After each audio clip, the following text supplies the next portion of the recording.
Hi అండి, అందరు ఎలా ఉన్నారు? బాగున్నారా? సో ఒక కొత్త వీడియో ఒకటి చేస్తున్నానండి. అంటే ఫేక్ వీడియోస్ చాలా స్ప్రెడ్ అవుతున్నాయి ప్రజెంట్ డేస్. సో ఆ ఫేక్ వీడియోస్ ఏంటి, అసలు ఒరిజినల్ వీడియోస్ ఏంటి అని చెప్పేసి ఒక వీడియో చేస్తున్నాను. సో ఆ వీడియో చేస్తూ ఆ వీడియోస్ ఫేక్ వీడియోస్ అన్ని గ్యాదర్ చేస్తూ ఫ్యాక్ట్ వీడియోస్ని గ్యాదర్ చేస్తూ ఉండగా కొంచెం తలనొప్పిగా ఉంటే రీల్స్ చూస్తూ ఉన్నాను అనమాట. రీల్స్ చూస్తుంటే ఒక ఇంటర్వ్యూ చూసాను.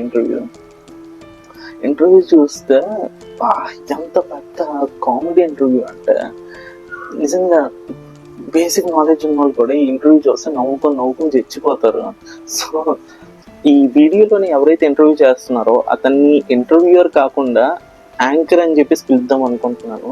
అది ఎందుకు అనుకుంటున్నాను అన్నది ఈ వీడియో మొత్తం అంతా చూస్తే మీకు అర్థమైపోద్ది ఆటోమేటిక్గా. ఇక్కడ ఇద్దరు ఉన్నారండి, ఒకరు యాంకర్, ఒకరు పాస్టర్ గారు. సో పాస్టర్ గారు ఏంటంటే అతనికి బైబిల్ మీద నాలెడ్జ్ ఉందంట, పాలిటిక్స్ మీద కానీ హిస్టరీ మీద కానీ వేరే మత గ్రంథాల మీద అంతగా ఇంట్రెస్ట్ లేదు, నాకు అంత నాలెడ్జ్ లేదని చెప్తున్నారు. ఓకే, ఈ యాంకర్ గారు వచ్చేసి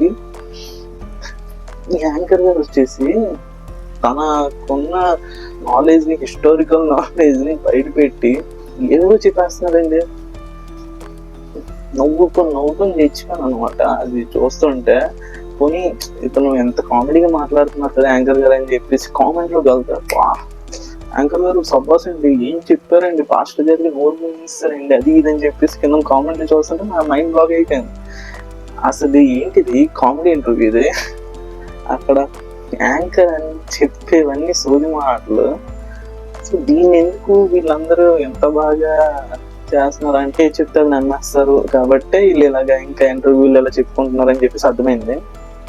సో ఇక్కడ వీడియో రియాక్ట్ అవుతూ చెప్దాం అనుకుంటున్నాను. చిన్న పాయింట్స్, అంటే ఏవేవి యాంకర్ గారు మిస్ అయిపోయారో ఆ చిన్న పాయింట్లు క్లారిఫై చేద్దాం అనుకుంటున్నాను. సో చూస్తున్నాను వీడియోని. నిరూపించబడలేదు. ఏ సంవత్సరంలో రాశాడు? 1400 అరౌండ్ BC 1400. అవును, కానీ అప్పటికి 5000 సంవత్సరంలోనే చంద్రగుప్త మౌర్య ఉన్నాడన్న. ఆయన ఉన్నాడో లేదో నాకు తెలియదు. మీరు అడిగింది ఏంటి? చరిత్ర ఇతిహాసాల్లో మీరు అడిగింది ఏంటి? మోషే రాసింది మీరు నిజమని ఎలా నమ్ముతున్నా అంటే ఉదాహరణ చెప్పాను. నేనేం చెప్తున్నానంటే, నేను చంద్రగుప్త మౌర్య గురించి మాట్లాడటం లేదు. చంద్రగుప్త మౌర్యులు 5000 years మీరు మాట్లాడుతుంది అంటే కొన్ని ప్రమాణాలు మాట్లాడాలి మనం. ఓకే, అల్లూరి సీతారామరాజు ఉన్నాడు, ఓకే, అలెగ్జాండర్ ఉన్నాడు, లేడంటారా? పోనీ ఉన్నారు, వాళ్ళ మనుషులు, రైట్. అట్లనే చంద్రగుప్త మౌర్య వాళ్ళు ఉన్నారు. అవును. కాలమాన పరిస్థితుల్లో ఇప్పుడు సపోజ్ ఎన్టీ రామారావు టైంలో ఆ సంబంధించిన ఒక సీఎం పేరు చెప్పాలి అని అంటే ఆ కాలం నాటి వాళ్ళు అని చెప్తాం. అవును. ఓ పివి నరసింహారావు లేకపోతే ఇంకొక పేరు మీరు చెప్తా ఉంటారు. అవును. అల్లూరి సీతారామరాజు టైంలో పలానా వాళ్ళు అని అంటారు. అవును. లేదు, స్వామి వివేకానందల వారు ఉన్నారు ఒక 200 years బ్యాక్, 100 years బ్యాక్, ఆయన తల్లి ఇది అని చెప్పుకుంటూ వస్తాం. ఓకే. చంద్రగుప్త మౌర్య వారు 5000 years బ్యాక్ ఉన్నప్పుడు ఆ తర్వాత ఆయన సంతతి వచ్చిందని 5000 years బ్యాక్ ఇంత క్లియర్ హిస్టరీ మీకు ఇస్తుంటే మీరు నమ్మట్లేదు. నేనెందుకు నమ్మట్లేదు? చంద్రగుప్త మౌర్యులు 5000 సంవత్సరాల పురాతనమైన చరిత్ర, మౌర్య సామ్రాజ్యం 5000 సంవత్సరాల పురాతనమైందని చెప్పేసి యాంకర్ గారు చెప్తుంటే ఏం చెప్పారండి అని చెప్పేసి కామెంట్లోని యాంకర్ని పొగిడేస్తున్నారు. లేకపోతే ఇక్కడ ప్రాబ్లం ఏంటంటే అండి, చంద్రగుప్త మౌర్యులు గారి హిస్టరీ 5000 సంవత్సరాల పాతది కాదండి. ఇది వచ్చేసి 2300 సంవత్సరాలు. అంటే దగ్గర కరెక్ట్గా చెప్పాలంటే 321 BC అనమాట. 321 BC, 2345 సంవత్సరాలండి చంద్రగుప్త మౌర్యుడు పరిపాలించిన రాజ్యంకి ఇప్పటికి ఉన్నది చరిత్ర. దాని తర్వాత బిందుసారులు వచ్చారు, బిందుసారుల తర్వాత అశోకుడు వచ్చారు.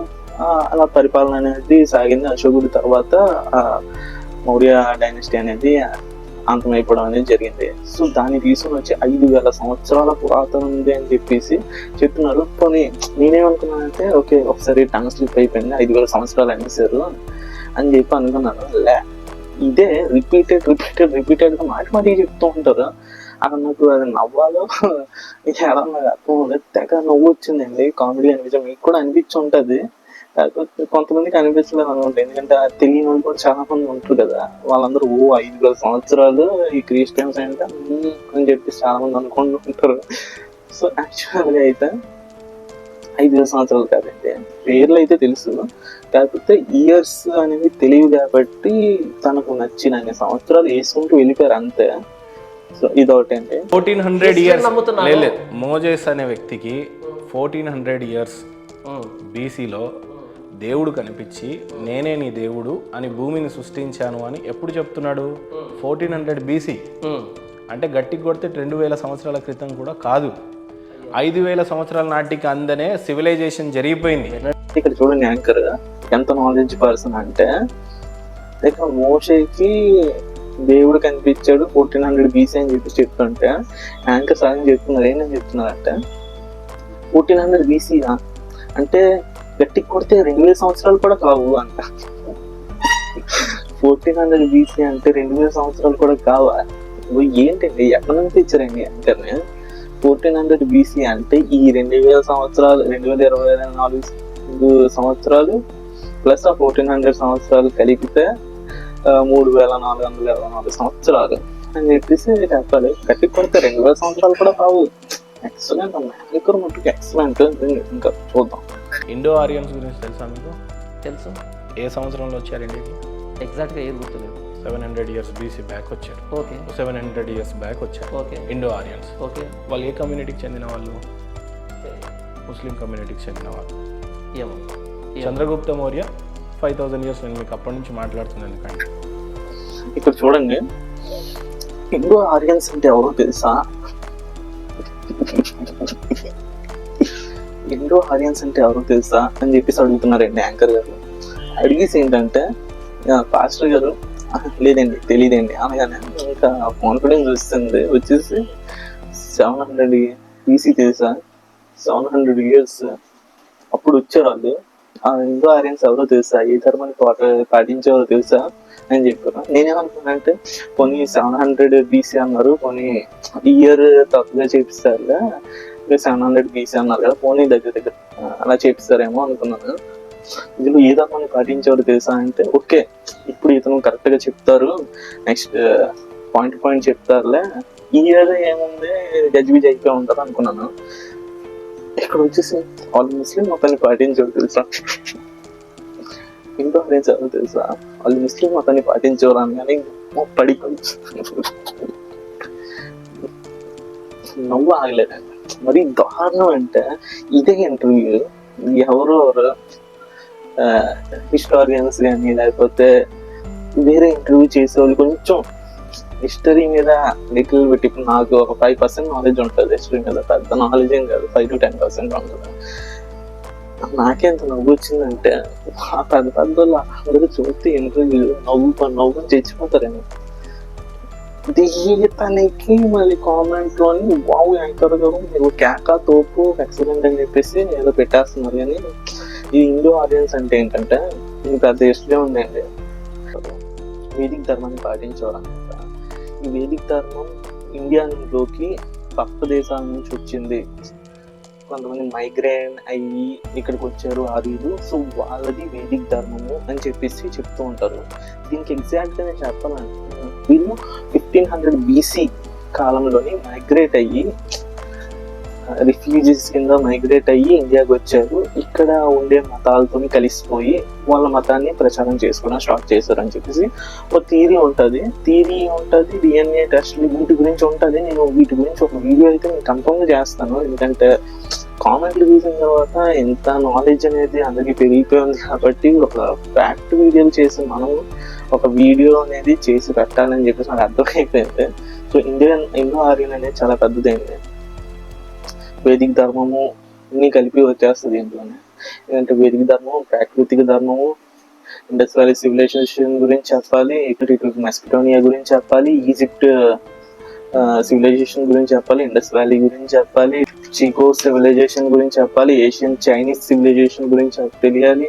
ఇలా చాలా సివిలైజేషన్ గురించి చెప్పుకుంటూ వచ్చి అప్పుడు మనకి దీని గురించి చెప్పాల్సి ఉంటుంది. బేసిక్గా చెప్పాలంటే ఆర్యులు పక్క దేశాల నుంచి వచ్చారు అని ఒక థియరీ మాత్రమే, థియరీ కాదు, సైంటిఫిక్ గా కొన్ని ఆధారాలు ఉన్నాయి, DNA రిపోర్ట్స్, వీటి ఆధారంగా కూడా ఆర్యులు వేదిక్ ధర్మాన్ని పాటించేవారు, పక్క దేశంలో వచ్చేవారు నుంచి వచ్చారు, వచ్చి ఇక్కడ వాళ్ళ ధర్మాన్ని ప్రచారం చేసుకున్నారు. సో ఇక్కడ ఉండే వాళ్ళు ద్రావిడులు వాళ్ళు ప్రాకృతిక ధర్మాన్ని పాటించేవారు, పంచభూతాన్ని ప్రార్థించేవారు అని చెప్పేసి ఒక పెద్ద మ్యాటర్ అయితే ఉంది. దాని గురించి సపరేట్ వీడియో చేస్తాను. కానీ ఇతను 3500 సంవత్సరాల క్రితం ముస్లిమ్స్ ఇక్కడికి ఇండియాకి వచ్చారని చెప్పేసి ఇండైరెక్ట్ గా చెప్తున్నాడు ఈ యాంకర్. మీరు దీన్ని నమ్ముతారంటే ఓకే నమ్మండి, 3500 సంవత్సరాల క్రితం ముస్లిమ్స్ వచ్చారా ఇండియాలోకి. వీడియో చూద్దాం. మెస్పెటోనియన్ అనేది మీరు చెప్పింది ఎప్పుడుదో తెలుసా అండి? వెయిట్ అది మన 3000 years బ్యాక్ ఆ టైంలో ఉన్నది కూడా. తీసుకొని మన ఓల్డ్ మాస్టర్ గారికి తొందర ఎక్కువైపోయింది, కానీ అక్కడ అతనికి చెప్పబోతున్నారు వచ్చింది అప్పుడు మన అని చెప్తున్నారు. ఏదో రాజు పేరు చెప్పేస్తారు అనుకున్నాను, కరెక్ట్ గా మిస్ చేస్తారు. అది వచ్చి హైలైట్ అయిపోయింది. రాజు పేరు చెప్పేసారు. మోసెస్ కి రాయటం వచ్చిందంటే చదువు వచ్చిందనే కదా. ఖచ్చితంగా. దాంట్లో ఏ లాంగ్వేజ్ లో రాశాడు ఆయన? అప్పుడు హెబ్రీలో రాశాడు. అవును. అప్పటికి సాంస్క్రిట్ ఎన్ని సంవత్సరాలు ఓల్డ్ చదవండి. నాకు తెలియదు అప్పుడు. ఒక నిమిషం, ఇప్పుడు మీకు ఇక్కడే క్లారిటీ ఇస్తాను. How many years old Sanskrit language? 5000 years old Sanskrit language. Okay, which is the oldest language అనుకుంటాను? Which is the oldest language? ఇవన్నీ 200 years 2000 years అండి. కాదు, ఏమొచ్చింది చదవండి. నేను చెప్తాను వినండి. నో ఇక్కడ ఏం చెప్తున్నా అంటే మీరు చూడండి, 1400 సంవత్సరాల క్రితము మతం అనేది వచ్చింది, మోషేకి దేవుడు ఇచ్చాడు అంటే అక్కడ ఏదో ఒక లిపి ఉంది. అలాంటిది అంటే ఏదో రాశారు. ఏ లాంగ్వేజ్ లో రాశారు అంటే హిబ్రీ ఏదో అన్నారు, హిబ్రీలో రాశారు కదా. సో అప్పటికి లాంగ్వేజ్ ఉంది, మరి సాంస్క్రిట్ ఎంత పాతది అని చెప్పేసి కొంచెం లేవనెత్తున్నారు. ఇక్కడ కరెక్ట్గా నేను మొత్తం అంతా ఎక్స్ప్లెయిన్ చేయకుండా చిన్న ఒక చెప్పేసి వదిలేస్తాను. సాంస్క్రిట్ అనేది ఓల్డెస్ట్ లాంగ్వేజ్ అండి, కానీ దానికి లిపి అనేది లేదు. లిపి దానికి యూజ్ చేసింది దేవనాగర్ లిపి కానీ, పాండు లిపి కానీ, శారదా లిపి కానీ. ఈ లిపిలన్నీ ఎప్పుడు వచ్చాయంటే తర్వాత వచ్చాయి. అంటే ఇప్పుడు 400 BC 300 BC ఈ రేంజ్ లోనే వచ్చాయంట అనమాట. 300 BC అంటే 2300 సంవత్సరాలు 2400 సంవత్సరాలు. ఈ టైంలోని ఈ పాండు లిపి, శారదా లిపి, దేవనాగర్ లిపి అనేది వాడుకలోకి వచ్చాయి. ఇక్కడ ఓల్డెస్ట్ లాంగ్వేజ్ గురించి మాట్లాడుతున్నారు. ఇక్కడ ఓల్డెస్ట్ లాంగ్వేజ్ అంటే చెప్పుకోవాలంటే మనకి సంస్కృత్ ఓల్డెస్ట్ లాంగ్వేజ్ అండి. అప్పుడు లిపి లేదు కాబట్టి రిటర్న్ అండ్ డాక్యుమెంట్స్ అనేవి ఏం లేవు 2400 సంవత్సరాల ముందు. ఈ పాయింట్ ఏంటంటే బేసికల్గా ఎవరు మెన్షన్ చేయరు. అంటే లిపి లేదు, సంస్కృతిలోని మరి ఎలా రాశారు ఏంటి అంటే ఎవరు చెప్పరు. లిపి వచ్చిన తర్వాత గ్రంథాలు రాశారు. ఏవైతే గ్రంథాలు ఉన్నాయో అవన్నీ లిపి వచ్చిన తర్వాత రాశారు. అప్పటి వరకు నోటి మాట ద్వారా ఇక్కడ చెప్పుకొని అక్కడ చెప్పుకొని వీళ్ళకి చెప్పి చిన్నపిల్లలకి చెప్పుకొని ఇలాగే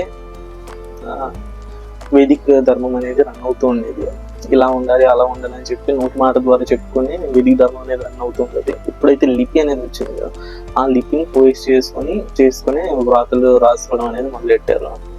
సో ఇది హిస్టరీ అండి. అంటే దీంట్లో మీకు కోపాలు రావచ్చు, ఇదేంటి ఎలా అంటున్నాడని. సో ఇది హిస్టరీ. ఇది లేదు ఇప్పుడు నేను ఏం చెప్పినా సరే నమ్మద్దు, ఒక్కొక్కప్పుడు నమ్మద్దు. ఒకటి చూసి తెలుసుకోండి అసలు దేవనాగరి లిపి వచ్చి ఎన్ని సంవత్సరాలు అయింది, శారదా లిపి, పాండు లిపి ఇవన్నీ వచ్చి ఎన్ని సంవత్సరాలు అయిందని చెప్పేసి కొంచెం రీసెర్చ్ చేయండి. చేస్తే మీకు ఒక ఐడియా అనేది వస్తుంది.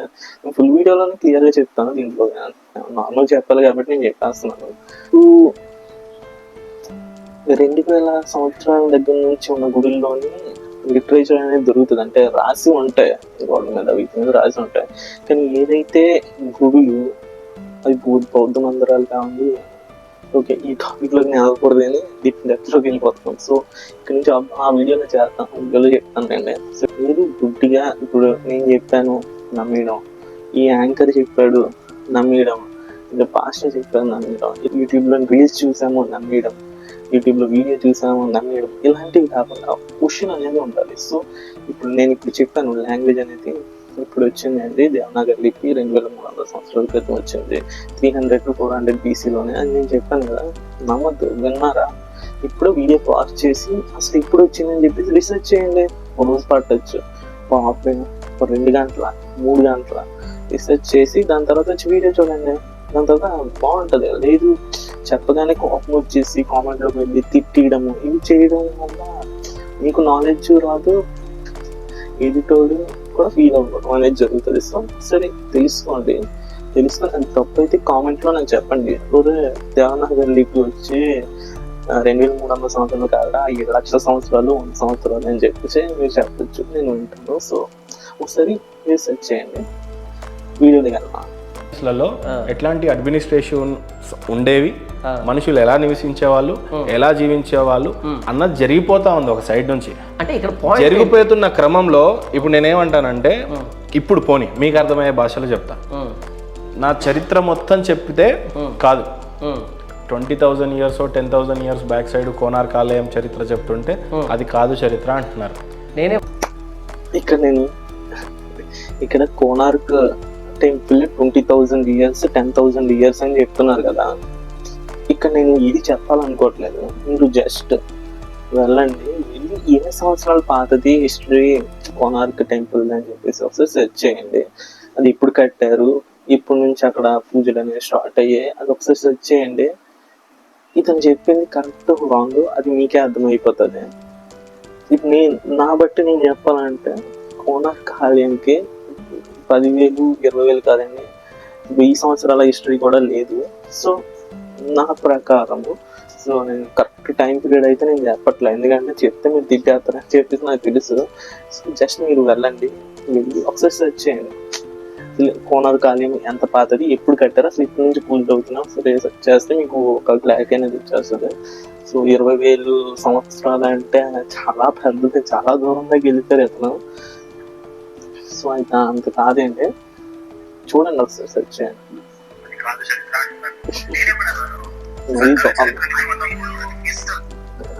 ఈ పాస్టర్ ఎవరైతే ఉన్నారో అతనికి హిస్టరీ మీద కొంచెం నాలెడ్జ్ లేకపోవడం వల్ల ఏదో చీపిస్తే నాకెందుకు నీకెందుకు పట్టింది అని చెప్తున్నారు, కానీ తెలుసుంటే నవ్వుకొని తెచ్చిపోయాడేమో అతను.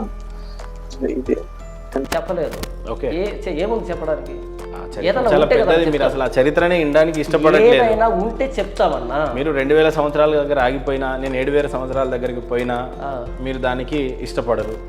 20,000 సంవత్సరాల ముందుకు పోయినా ఒప్పుకోరు. సత్యాన్ని మొన్న ఒక చక్రం బయటపడితే 30 లక్షల ట్రిలియన్ సంవత్సరాల పాతది అని అంటే ఆ చక్రం అంత పెద్దదై ఉందా, అంత చిన్నదైందంటే, అదే యేసుప్రభుల వారికి జెరూసలేంలో ఒక మందిరం ఉంటది అని అంటే లేదు అని అంటే. ఇక్కడ ప్రశ్న అడుగుతాను మిమ్మల్ని, ఎన్నో ట్రిలియన్ సంవత్సరాలు చెప్పారు మీరు, ఎలా చెప్పారు?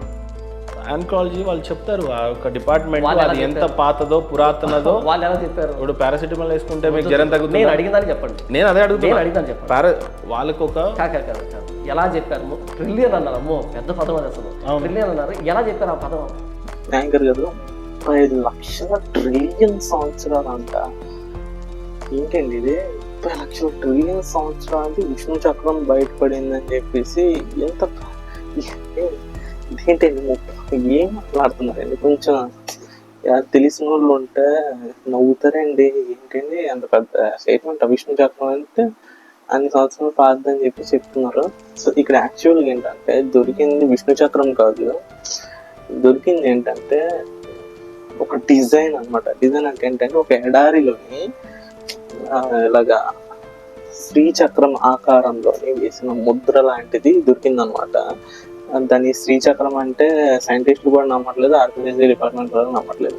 హిందూ పురాణాలలోని శ్రీచక్రం ఎలాగైతే మెన్షన్ చేసి ఉంటుందో అలాగే సిమిలర్ గా వేరే ధర్మాల్లో కూడా ఏదైతే ఉంటాయో దానికి కూడా మ్యాచ్ అవుతుంది. సో దీన్ని శ్రీచక్రం అనేది అనము అని చెప్పేసి సైంటిస్ట్ అనేది చెప్తూ ఉంటది. బై ద వే ఏదైతేనే శ్రీచక్రమే అనుకుందాం, కానీ దాన్ని తీసుకొచ్చి విష్ణు చక్రం చేశారు.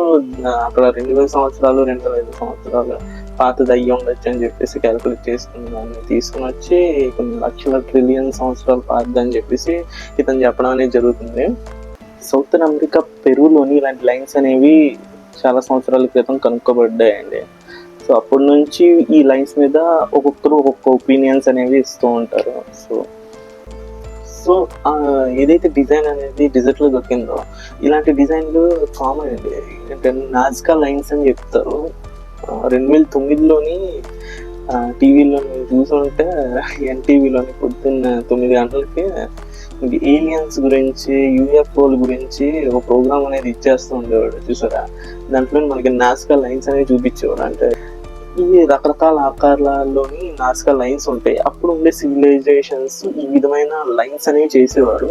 ఈ లైన్స్ ని పట్టుకొని ఒక్కొక్కరు ఒక్కొక్క కథలు అనేవి అల్లేస్తూ ఉంటారు అనమాట. కొంతమంది వచ్చేసి ముందు కొంతమంది ఏం చేశారంటే యూఎఫ్ఓలు ఏలియన్లు వస్తారని చెప్పేసి ఇలాంటివి పెట్టేవారు. వీటిని చూసి ఏలియన్స్ భూమి మీదకి దిగేవారు అని చెప్పేసి కొన్ని 2005 నుంచి 2010 సంవత్సరాల మధ్యలోనే ఇలాంటి న్యూస్లు అనేవి రన్ చేసేవారు. సో దాని తర్వాత ఏమైందంటే ఈ లైన్స్ ని అందరూ మర్చిపోవడం స్టార్ట్ చేశారు. ఎందుకంటే ఏంటంటే సోదే దీంట్లో ఏం లేదని చెప్పేసి. దాని తర్వాత ఎప్పుడైతే ఈ శ్రీచక్రం లైన్స్ ఎప్పుడైతే బయటపడ్డారో అక్కడ నుంచి వీళ్ళు యూజ్ చేసుకొని శ్రీచక్రము అది ఇది అని చెప్పేసి హిందూ రిలీజియన్ రిలేటెడ్ అని చెప్పేసి ప్రచారం చేసుకోవడం మొదలెట్టేశారు. అంతవరకు ఓకే, ఏది ఎవరి నమ్మకాలు వాళ్ళు ప్రచారం చేస్తున్నాడు. కానీ ఇతను వచ్చి విష్ణు చక్రం బయటపడింది లక్షల ట్రిలియన్ సంవత్సరాల క్రితం అని చెప్పేసి ఏవేవో చెప్పేస్తున్నారు. ఎందుకు చెప్తున్నారా అంటే ఒక ఇంటర్వ్యూ చేస్తుంటే ఓకే ఎదుటోడితో విన్ అయిపోతే మనకు చాలు, ఏది చెప్పేసినా పర్లేదు, ఏదో చెప్పేసి ఎదుటో కన్ఫ్యూజ్ చేసేద్దాం అన్న మైండ్ సెట్ చెప్తున్నారు. లేకపోతే ఏంటో నాకైతే ఏం అర్థం అవ్వట్లేదు. అసలు నవ్వు తప్ప ఇంకేం రావట్లేదు ఆ ఇంటర్వ్యూ చూస్తుంటే నాకు. నేనేమంటున్నా, మీరు నన్ను ఒప్పించే ప్రయత్నం చేస్తున్నారు, నేను మిమ్మల్ని ఒప్పించే ప్రయత్నమే చేస్తున్నా. అదే జరుగుతుంది డిబేట్ అంతా కూడా. ఓకే, తిథులుండి ఆధారాలున్నా కూడా దేవుణ్ణి నమ్మరు అంటే ఆధారం ఉన్న ప్రతిదీ నిజం కాదు కదన్నా. కాకపోతే అక్కడ లేనిది ఇక్కడ ఉన్నప్పుడు అట్లీస్ట్ నమ్మడానికి మీ బాధ ఏంటి అంటున్నా నేను. ఆ ఆధారాలు ఉన్నంత మాత్రం చేత అది నిజం కాదు కదా. అదే నేను ఎందుకు నమ్మాలి? నిజాన్ని నమ్ముతా అని చెప్తున్నా నేను. అది నాకు నిజం ఇదండి. ఇంకా వచ్చేసి డేట్స్ దగ్గరికి వెళ్ళిపోయారు. సో ఇక్కడ నుంచి అయితే మనం ఆపేద్దాం. ఎందుకంటే డేట్స్ గురించి చెప్పాలంటే అది కంప్లీట్ టాపిక్లోకి వెళ్ళిపోవాలి. అది నేను ఆ వీడియోలో చేస్తానండి. ఏదైతే చెప్పాను కదా సివిలైజేషన్ గురించి, ఈ లాంగ్వేజెస్ గురించి ఏదైతే మాట్లాడారో వాటి గురించి, ఒక్కొక్క సివిలైజేషన్లో ఏ మతాన్ని ఫాలో అయ్యేవారు, ఏ దేవుడిని ప్రార్థించేవారు, వాటి గురించి నేను కవర్ చేసేటప్పుడు దీని గురించి కూడా నేను మెన్షన్ చేయడం అనేది జరుగుతుంది. సో ఛానల్ సబ్స్క్రైబ్ చేసుకోండి. సబ్స్క్రైబ్ చేసుకుంటే ఆ వీడియో అనేది మిస్ అవుతుంది. ఆ వీడియో చూసిన తర్వాత కావాలంటే సబ్స్క్రైబ్ చేసుకోండి. ఇక్కడ నేను చెప్పేది ఒకటే, ఏదైనా ఇంటర్వ్యూ కానీ ఏదైనా చూసేటప్పుడు జస్ట్ దాంట్లో చెప్పినవి కరెక్టా కాదా అని చెప్పేసి ఒక క్వశ్చన్ అనేది మీలోకి రావాలి. క్వశ్చన్ అనేది వచ్చి అది నిజమా కాదా అని చెప్పేసి మీరు రీసెర్చ్ అనేది చేయాలి. సో ఇతను చెప్పింది నమ్మి చాలా మంది 1,000 సంవత్సరాలు 2,000 సంవత్సరాలు అని చెప్పేసి ఆ మాటలు మైండ్లో పెట్టుకొని ఫ్రెండ్స్తో మాట్లాడే ముందు ఇది చెప్పారు అనుకోండి. ఏదైతే చంద్రగుప్త మౌర్యులు 5,000 సంవత్సరాల పాత అని చెప్పారో అలాంటి మాటలు వీళ్ళు ఫ్రెండ్స్ ముందు అందరు పెద్దవాళ్ళ ముందు చెప్పారు అనుకోండి, ఒక ఫూల్ కింద చూస్తారు. అందరి ముందు జోకర్ అయిపోతారు. సో అలాంటివి మీరు చూడండి, అందరూ చూడండి, నమ్మి కూడా చూడండి. చూసి వెళ్ళి అది నిజమా కాదా అని చెప్పి రీసెర్చ్ చేయండి. చేసి ఓకే ఇది నిజమే అని చెప్పి మీకు ఎప్పుడైతే అనిపిస్తుందో అప్పుడు వేరే వాళ్ళకి చెప్పడం స్టార్ట్ చేయండి. అప్పుడు వేరే వాళ్ళకి చెప్పొద్దు, నెగిటివ్ కామెంట్లు పెట్టద్దు, ఏమి చేయొద్దు. జస్ట్ మీ నాలెడ్జ్ని మీరు ఎక్వైర్ చేసుకోండి. ఇలాంటి ఇంటర్వ్యూస్ కొంచెం జాగ్రత్త వినండి, వదిలేయండి. కానీ నలుగురిలో చెప్పుకోవడానికి అయితే రీసెర్చ్ చేసి మరి చెప్పండి. ఓకే, ఇంతనే. నా ఛానల్ సబ్స్క్రైబ్ చేసుకోండి. ఓకేనా? Welcome, bye.